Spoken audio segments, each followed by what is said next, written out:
Yes. Kwa kupoteza mchezo, umeangusha kwa idadi ya goli nyingi sana, goli 6.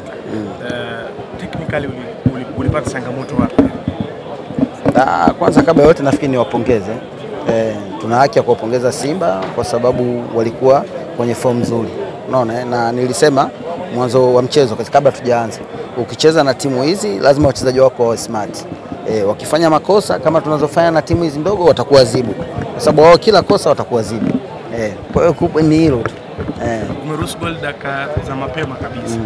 Kuanzia pale inaonekana kama morale ya wachezaji wako imeshuka. Ile aggressive ya mchezo pia ilikuwa chini kuliko mpinzani wako ambao wacheza naye leo. Ulikuwa na nini cha kuwaambia labda kingeweza kurudisha na uliwaambia na hakikufanikiwa? Goli halina muda. Unaweza kufungwa mwanzo na unaweza kufungwa mwisho. Kikubwa wachezaji wako kwenye hali gani.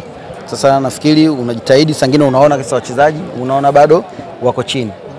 Kwa hiyo nafikiri kama nilivyokueleza, Simba walikuwa kwenye ubora mkubwa, na sisi nafikiri hatukuwa sawa na ndio maana tumeadhibiwa. Ni mchezo wa kiporo. Ulikuwa na matarajio yote ya kupata alama 3 kwa ajili ya kujikita vizuri kwenye msimamo wa ligi. Kwenye mchezo wote unajipanga, unajua pamoja, unajua unaenda kucheza na timu ya namna gani ngumu, lakini unajua nikijipanga vizuri naweza nikapata pointi.